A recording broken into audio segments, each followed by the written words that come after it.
we're in a new series called Plot Twists. And so I'll explain why a plot twist is our branding or how we entitled this series in just a second. You have to realize, as we journey into 1 Samuel, we're going to be here throughout the whole summer.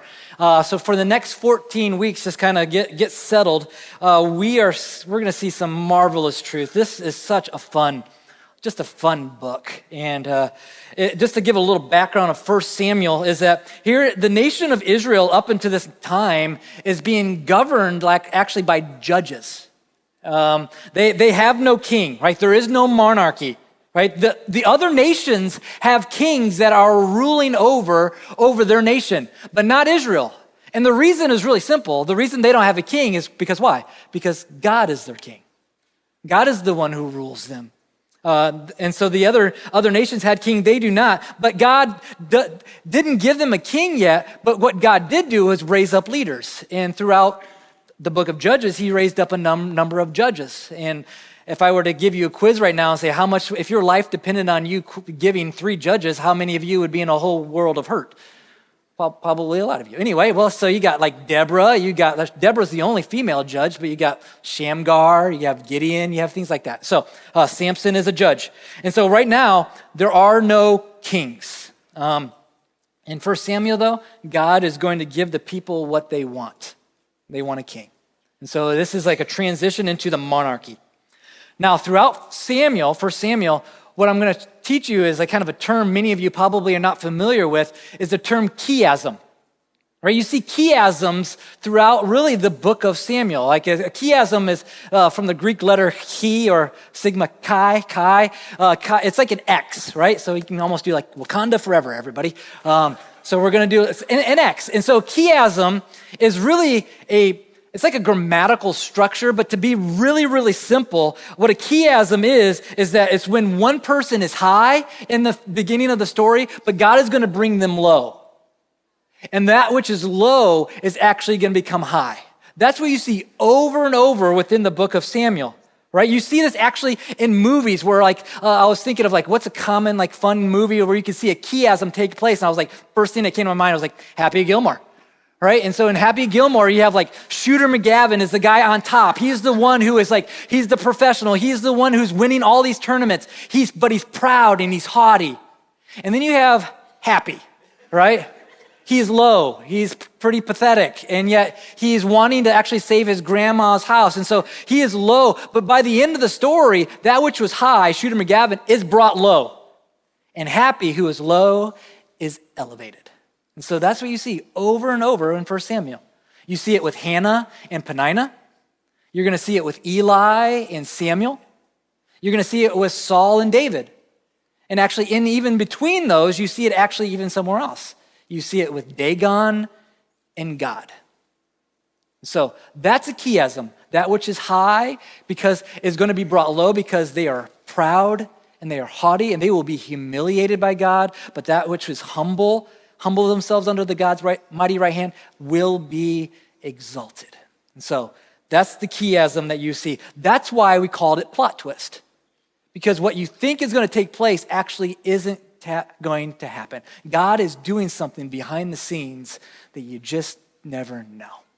So let's jump in and let's look at 1 Samuel chapter 1. So 1:1. There was a certain man of Ramathaim Zophim, right? Say that 3 times. Of the hill country of Ephraim, whose name was Elkanah, the son of Jehoham, son of Elihu, the son of Tohu, the son of Zuph, an Ephrathite. And so right off the bat here, we're being introduced to a man whose name is Elkanah. And so Elkanah actually, he lives in the land of Ephraim. So he is an Ephrathite, or what does it say? He's an Ephrathite by resident. But that's not his lineage. If you were to trace his lineage, he actually doesn't come from Ephraim. He comes from Levi. And the reason I know that is not because I'm brilliant. Why I know it is because I have a cross-reference in my Bible saying 1 Chronicles 6. And so if you don't have to go there, but here's in 1 Chronicles 6, we see where does this guy come from? In 1 Chronicles 6:23 to 35, we see over and over again, here's where he comes from. It says, these are the men who served and their sons. And the sons of the Kohathites, Heman the singer, the son of Joel, son of Samuel, son of Elkanah. And so Elkanah is a Levite, but even more specifically within Levi, he is from the tribe of Levi. He is from the Kohathites. Do you remember what the Kohathites did? They have a specific and important responsibility. The Kohathites were the ones who actually carried the holy objects of God. The Kohathites were the ones who carried the Ark of the Covenant. And so Elkanah is not just a Levite, he's a Kohathite. And so he helped carry the ark. Now, notice, I would be foolish not to bring this out. Notice, He-Man is in our Bible, right? He's a singer, to which you're saying, oh, what does he sing about? He sings about the power of Grayskull, of course. Thank you. There's at least 2 or 3 people that actually got that joke. That was funny, right? For you younger people, YouTube He-Man. All right.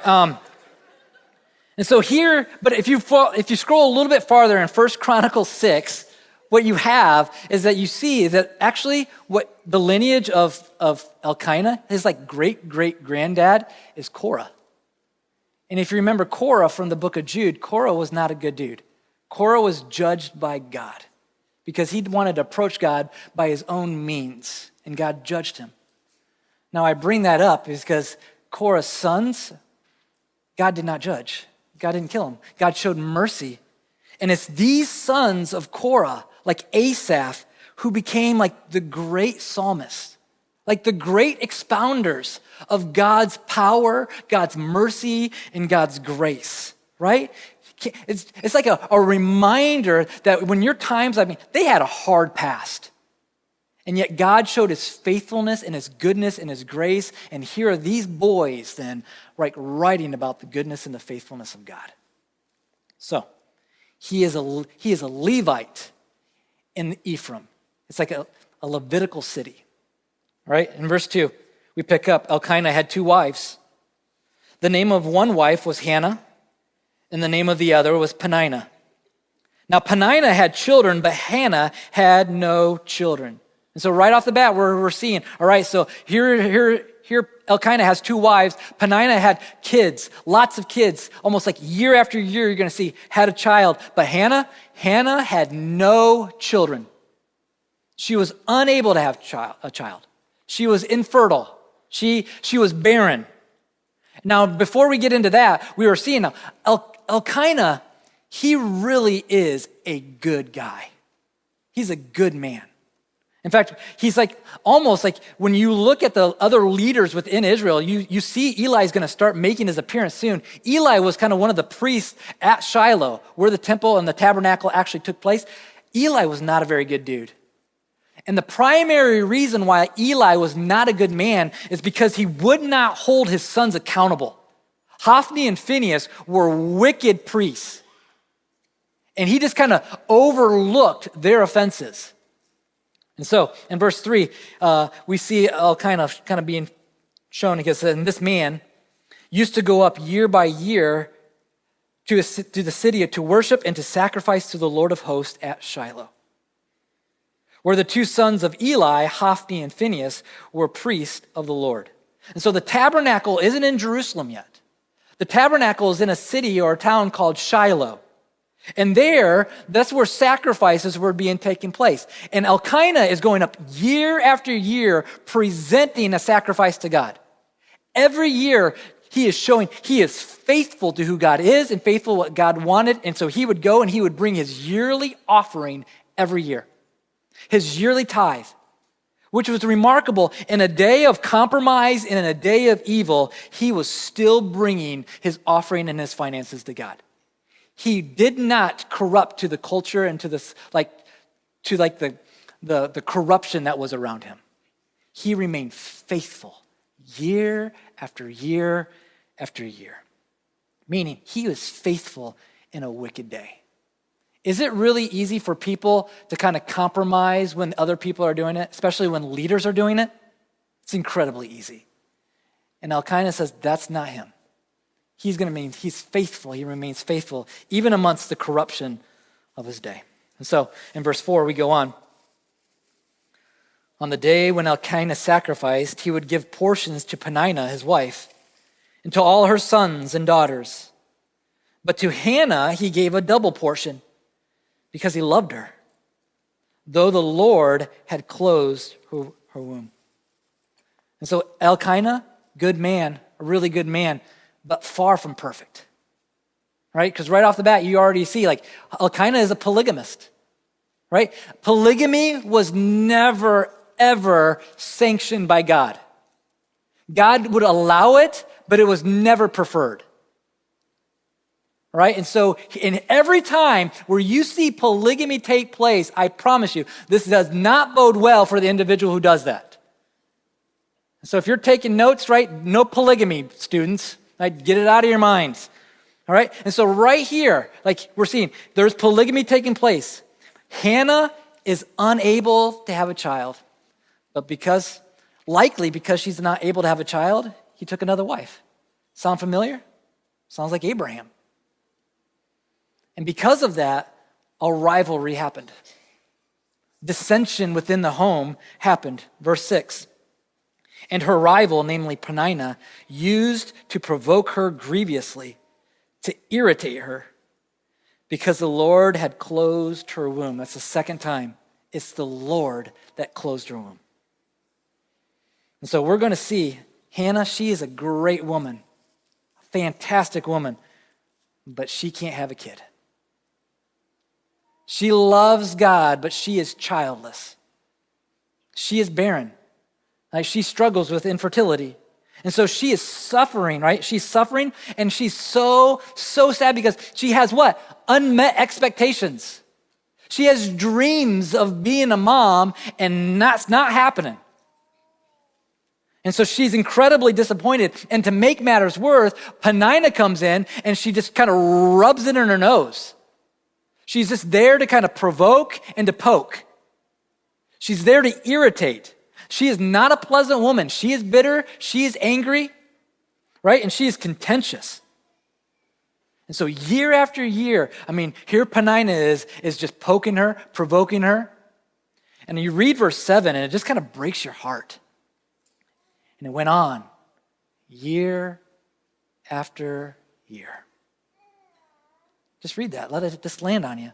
Every year after year, she's longing to have a child, longing to, like, oh God, would you give me a child? And year after year, and year after year, there is still no child. No child. Are there times where you need to trust God in the midst of the darkness? Right, where you just are you're longing for something. You're longing for God to do something different in your world, in your life, in your relationship, in your job, in your family, even maybe with children. And year after year after year, your expectations are not met. Right? It's incredibly hard, and it's incredibly challenging, right, to trust God when it's dark. And when it's difficult. And so, some moms longing to be pregnant, some moms, and it's not even like, maybe they are pregnant, but it doesn't mean that there's still not pain and unmet expectations. What if it's with maybe your child's disability? Or maybe it's with a learning disorder. Or maybe it's with a child that has like chronic pain. And so you're longing for relief, and yet that doesn't come. Year after year. Maybe it's with a marriage. Maybe it's with a broken relationship. Maybe it's with a job, right? And what can happen over time? Like, you can become bitter, and you can become depressed, and you become angry. And just imagine if that's what's taking place, and then you have someone who's like a rival who's just actually rubbing it in. Because that's what Peninnah is doing. She sees, like, she has kids. God has blessed her with children, but Hannah, nothing. Nothing. And so year after year, as they go up to the house of the Lord, right, it is going up to actually do what? Give thanks. Give thanks to God. And can you imagine some of the words that Peninnah is saying? What do you have thanks? What are you giving thanks to God for? You have nothing to give thanks for. And just how irritating and how awful that would be if you're Hannah. And that's what she endured over and over. Still no thankfulness. Still no thankfulness. Can time get the best of every single one of us? I would say, yeah. Yeah, time can get the best of all of us. When we have an idea of what we would long to see happen, and when that expectation is not met, time will get the best of all of us. And time is getting the best of Hannah. We're going to see in just a little while, in a few weeks, time will even get the best of David. And so maybe, just maybe, you're here today and you're thinking, man, that sounds a lot like my story. It's because it is oftentimes our story. And I would say, you just be careful. You hang in there. Don't let time get the best, because God is always, always doing something. He's doing something. And so watch this guy. Watch what happens this. Look at our guy, Elkanah, right? In the South, we'd say, bless his heart right before this verse, right? All right, bless his heart, verse 8. And Elkanah, her husband, said to her, Hannah, why do you weep? Oh, why do you not eat? Why is your heart sad? And here's the clincher, bless his heart. Am I not more to you than 10 sons? And that's not a good statement right there. This is what's funny. There's actually times where I've quoted this to kind of Jen whenever she's feeling bad or feeling down, I'll just kind of go up to her like, am I not worth more than 10 husbands? It doesn't work. I don't know why. It didn't work, right? And so don't do that. Don't do it. And that's what Elkanah does. But in verse 9, she does eat. And she goes up to the house of the Lord. She goes up to the temple. And there she said, and there in verse 10, she was deeply distressed. And she poured out her heart, the Lord, and wept bitterly. Verse 11, she vowed a vow and said, O Lord of hosts, if you will indeed look on the afflictions of your servant and remember me and not forget your servant, but will give to your servant a son, then I will give him to the Lord all the days of his life, and no razor shall touch his head. And so right here, as she's like crying out to God, she makes a vow. And it's not like a small vow or an insignificant vow. Without getting in a lot of detail, this is a very radical vow. It's a Nazirite vow in the scriptures. It's a vow of devotion, radical devotion. She is telling God, you give me a child, you give me a son, and ultimately I'll give my son right back to you. This child is yours. You give me a son, and it's your child. In other words, she's saying, I'll give you my one and only son. I'm going to give you my beloved, begotten son. And so that's what she does. It's a vow of trust. It's a vow of devotion. And what often God does is that often God will put us in very unpleasant circumstances actually to bring about something greater. I think that's what God is teaching us in this first chapter of Samuel, is that God can and will bring us to a place of devotion. And oftentimes that's through pain. That God can and will bring us to a place of just complete devotion, but that's through suffering and hardships and trials. And so this barrenness, this darkness, you know what it can do? It can last year after year after year. And if we're not careful, you know what it'll do? It'll just make us bitter, make us despondent, make us angry, make us depressed. To which I would say, you hang tough because God is doing something. Trust him. You trust him. Right in verse 13, while Hannah is still praying, the priest, Eli, sees her. The priest actually thinks she's drunk, right? In verse 14. And Eli said to her, how long will you go about being drunk? Put your wine away from you. And Hannah answered him, nope, my Lord, I am a woman troubled in spirit. I have drunk neither wine nor strong drink, but I have been pouring out my soul before the Lord. It's very interesting. Here the man of God, the priest of God, is actually not in tune with the things of God. He does not understand. He thinks this woman's drunk and this woman is actually just pouring out her soul.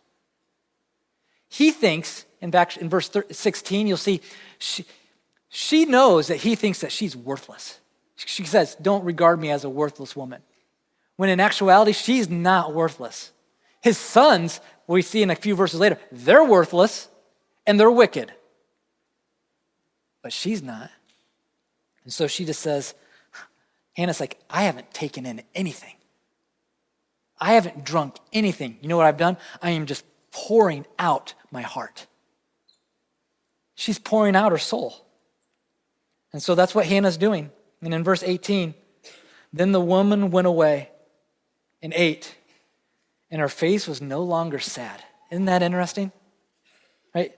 She pours out her soul and just cries out to God. And as she ends her prayer, she is no longer depressed. She's no longer bitter. She's no longer angry and despairing. To which in my head, as I'm looking at this text, I'm like, she still doesn't have a kid, right? She still does not have a child. God has not given her a child. She is poured. So what we're learning is that she is pouring out her heart. She is just trusting God. No matter how dark and how uncertain and how difficult the situation is, she's just like, I give it to you. I'm giving you all of this. She is not guaranteed a child. Not yet. And so what do we see? Hannah submits to the will and to the ways of God. No matter how hard it is, no matter that year after year, year after year, she is longing for something and that is not met. She's like, okay, God, I'm going to trust you. I'm going to submit to you. It's almost like she's like, I trust in the Lord with all my heart. I lean not on my own understanding. In all my ways, I will submit to you because I know you're going to make my path straight. And that's an easy verse for us to quote and to memorize. But here, Hannah actually believes it. She's trusting that. She trusts God even when the circumstance didn't get better. She's leaning on God and the circumstance, it has not changed. Not one little bit. So in fact, she's not just trusting God, she's doing something else. She worships the God who closed her womb. How's that for you? Can you worship when the things don't go your way? Can you actually worship God and exalt in his names when your expectations have not been met? That's varsity ball. That's incredibly challenging. We can worship God and sing praises when things are going well in our life, but when things hit a wall, that's a game changer. And she's like, trust you. I look to you. I see that in verse 19. She worships. They rose early in the morning and they worshiped before the Lord. And then went back to the house at Ramah. She goes back home. Nothing has absolutely changed. Her circumstances have not changed. But God sees. He's not absent. And God knows. And God hears. And in verse 19 and 20, what do we see? And the Lord remembered her. The Lord remembered her. And in due time, Hannah conceived and bore a son. And she called his name Samuel. For she said, I have asked for him from the Lord. Right? Isn't that interesting? Like, as I just look at just how this has all transpired, like the order to which all this has happened, I'll say it again, don't miss the order. Don't miss how this has transpired. The order didn't go like this, that Hannah was going through a difficult circumstance. Hannah was going through a hardship, so Hannah prays. And then Hannah prays, received what she wanted, she was pregnant, therefore Hannah was joyful. That's not the order. The order that we see is profound and it's incredibly convicting for me. Is that Hannah goes through a difficult circumstance. She is going through a challenge and a hardship year after year after year. And so Hannah cries out and she makes a vow and she cries out. And her heart is what? Joyful. She worshiped. She worshiped. And God in his grace remembered her, saw her, and God gave her a baby. That's the order. It's remarkable. And so this boy is given. It's given to Hannah. And so Hannah says, okay, you gave me this child, and so I am going to give this child back to you. It's a devotion offering. It's the Nazirite vow that she did. So in verse 21, see Elkanah, a year or so later, is going to go back up. Why? Because he's faithful. He's going to provide his offering at Shiloh just like he has year after year after year. And he looks at Hannah, is like, you going to go up? You going to give the boy? And she's like, nope, not yet. To which when I read, you're like, she's holding out on him, right? She's changed her mind. That's when I read that, I'm like, she's going to break her vow. She just kind of used that vow in order to get what she wants. That's kind of what kind of went through my mind. And that's not it at all. Right? Next verse, what do we see?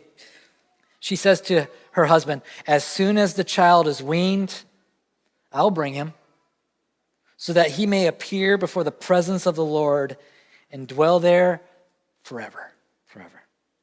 She says, as soon as this child stops weaning, I'm going to take him up. He'll be my offering then. So basically what she's saying, as soon as this child stops breastfeeding, right, she's going to present him to God. So when is that? Right? Between 8 and 10. Just kidding. 3. Some of you took notes. It's not that, all right? It's 3. It's 3 years old. It's right around 3 years old. And so she goes up in verse 24. 3 years comes. Verse 24, and it's time to go to Shiloh. It's time to offer her what? Her one and her only son. It's time to give her beloved child, her son. Verse 24, and when she had weaned him, she took him up with her, along with a 3-year-old bull, an ephah of flour, a skin of wine. And she brought him to the house of the Lord at Shiloh. And the child was young. Then they slaughtered the bull, and they brought the child to Eli. So, why does she bring a 3-year-old bull with her 3-year-old boy? It's not a hard answer. It's a symbol. Right? It is a symbol that the boy is being offered back to God.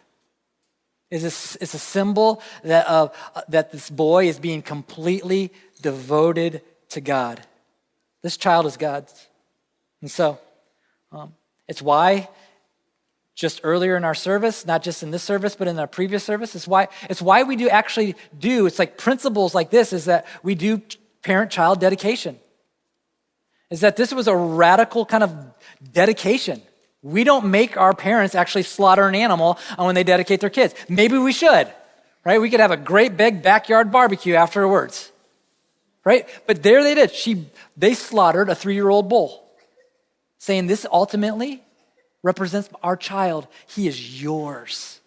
And so when our parents stand up here, that is actually a very powerful symbol. They're saying our children ultimately aren't our children. Our children are God's.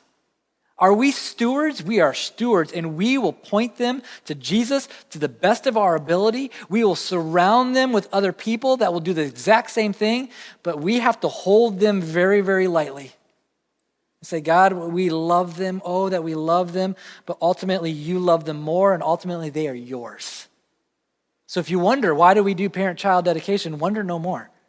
It's texts like this. We're saying we just want to give God what is God's, which is everything. So, powerful symbol. Verse 27, for this child I prayed, and the Lord has granted me my petition and I made to him. Therefore, I have lent him to the Lord. As long as he lives, he's the Lord's. Right? So that's what we see. And this little boy, we could spend a lot of time. This little boy is going to be a massive light to the nation. This boy is not just a blessing to Hannah. This boy is going to be a blessing to the entire nation of Israel. In a dark day, he is going to bring incredible light. This guy is actually going to be both, he's going to be a prophet, he's going to be a priest, and he's going to be a judge. Like he is going to utter like the very words of God. He will speak the words of God, so he will be a prophet. There are visions that we'll see, like visions didn't happen, but visions happen now to him. And he's not just a prophet, he is a priest. He is the one who will make sacrifices on behalf of the nation. He will intercede on behalf of the nation. He is a priest, and he is a judge. He's not king, but he will rule, and he will judge. And so he is like the trifecta. Now, does that sound familiar? Prophet, priest, king? He is just a shadow of the one who is to come, the beloved son that's going to be offered up. And he won't have a substitute, this one. He will be a substitute. Who is that? Not hard. It's Jesus. He is our ultimate prophet, priest, king. He's not just speaking the words of God. He is the word of God becoming flesh. He's not just a priest offering sacrifice. He says, I will be your sacrifice. He's like, I'm not just a judge. I will be your king. I will reign. I'm not just going to reign in the hearts of my believers. That is true. But I will reign and be king over the entire earth. Everything is going to bend its knee to me. And so, he is just a shadow. He's just a type of the ultimate one who is to come. So, there is so much here. And just these first 28 or so verses. What are some of the lessons? If you're taking notes, like what are some of the lessons that you could learn from these few verses? This is why small groups are so important. It's like you can engage these verses and at the end be like, so what did we learn? What are we supposed to, how do we apply this? Here's two quick ones for you. I think God is showing us this. I think he's showing us that great things happen in very hard and very difficult circumstances. That oftentimes we think God cannot be doing something in the midst of my hardships, in the midst of this darkness. God is at work. He loves to do great things in the midst of very difficult and dark situations. He does. He loves to show up, and he loves to show his power. He's doing that. Another one is that great things often start from very small and unexpected things or unexpected people. Nobody would ever think that this little boy, this little baby, is actually going to be a profound light to the nation. And so, expectations, like one, I would say, especially for students, don't let people look down on you because you're young. But set an example for believers in faith, and purity, and speech in your life. Because God can use you in a profound way. Profound way. God loves to take that which is low and elevate them. And he'll take that which is high and he will most definitely humiliate them. Last sentence or last kind of clause in the last verse of the chapter, you notice this? It's interesting. And he, meaning Samuel, he worshiped the Lord there. Doesn't that almost sounds like, really? He's 3. But yet here we're seeing Samuel worshiped the Lord at 3 years old. Some of us haven't been potty trained until we were like 5 or 7. Right? And here, this guy, he is 3 years old, and yet he is worshiping. It's profound. Why? Because he has a great mom who's taught him about God. He has a great dad that's teaching him great truths about Jehovah and Yahweh. And so even at a very young age, man, this little child, he is worshiping. He's worshiping. So, now this is where I could stop, but I'm not. And the reason I'm not going to stop is because we got a lot of ground to cover in the next 14 weeks. And so I don't want to come back to Hannah's song, but I want you to go there real quick. It's in chapter 2. I want you to look at the first 10 verses. I don't know about you, but sometimes it's so easy when I see like the song, like you can just kind of fly over these next 10 verses. Don't do it. These 10 verses actually show you the chiasm that I shared about at the beginning. This whole song is a chiasm song, a chiastic song. If you're a note taker, like you can put off like in verses 1 to 5, it is personal chiasm. Right? In verses 6 through 9, you're going to see actually the principle of the chiasm. What is God trying to communicate? What's the principal truth? And then in the very last verse, verse 10, it's a prophetic chiasm. So do you see what she's going to do here? One is personal, right? It's more past. It's like, this is what's doing for her. Verse 10, it's more prophetic, meaning it's future. This is what's going to happen, not just for Hannah, it's going to happen for all of us. And sandwiched in between the personal and the prophetic chiasm is this principle saying, this is why these truths are going to come true. It's profound. So, you see it? Let's look at it real quick. Personal. She says, my heart exalts in the Lord. My horn exalted in the Lord. My mouth derides my enemies because I rejoice in my salvation. She's like, basically, the Lord is my horn, meaning a horn is a symbol of strength. It's a symbol of power. When you see an animal with giant horns, you're like, that is their strength. That is their power. That is their weapon. And she's saying, God is my strength. He is my power. And who's he the power over? He's the power over her enemies. Now, what is the enemy that you think she has in mind? It's the words and the mocking and the provoking of Peninnah. And the reason I know that is the next few verses. She says, despite her enemies, she's exalting God. Why? Because God, there is none holy like our Lord. There's none beside you. There's no rock like you. In verse 3, look what it says. Talk no more. Talk, your chattering has got to stop. Why? Let not your arrogance come from your mouth. What's the arrogant words that you think that are coming from, that she's thinking of? It is the mocking and the provoking of Peninnah. What do you have to be thankful for? Going up to the house of the Lord? Well, you don't have anything to be thankful for. God hasn't seen you. God has overlooked you. And she says, that stops now. The chiasm happens in verse 4. The bows of the mighty one, God breaks. But the feeble bind on strength. Those who are full now have to hire themselves out for bread. And those who are hungry have ceased to hunger. The barren, they've borne 7, but she who has many children is forlorn. You see the chiasm? Saying the mocking, it stops. The scoffing, the arrogance, God will humiliate. He will bring low. But the weak, he will exalt. You look to him, he exalts. I had to say exactly what Peter says. What did Peter say in 1 Peter 5? He says, God opposes the proud, but gives grace to the humble.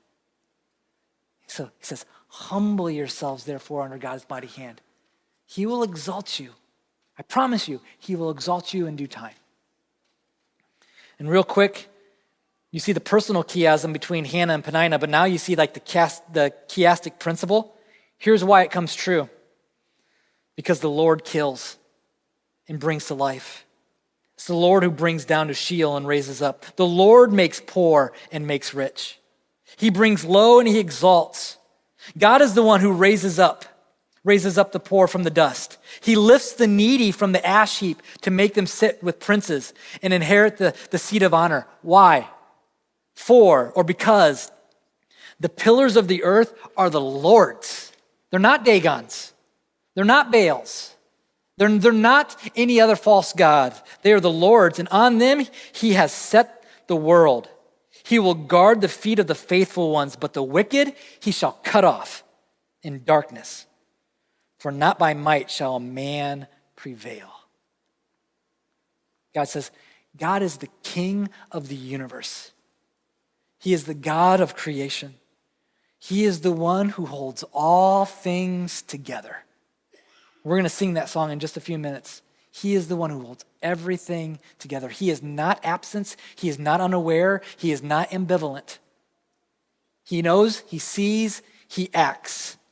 And so if you're wondering, what's the principle? What's this principle that we're doing? It's not hard. You better have God on your side. Right? You trust him. You look to him. Because if you don't know God, you're going down. I promise you, you're going down. But if you do look to him, he will exalt you. He'll take that which is haughty and he will bring low. And he'll take that which is humble and he will exalt in due time. And then you see the prophetic. You can kind of read those verse 10 on your own. The prophetic one is like, it's true of Hannah, and I promise you it'll be true of you. And one day, someday, all evil will be dealt with. Every single evil will be dealt with. And all righteousness will reign. That's the prophetic promise. So it looks like the bad guys are always winning. It looks like, oh man, why are they going to win? He's like, they will one day be humiliated. And so you hang tough because God will exalt you in due time. So I'll wrap her up right there.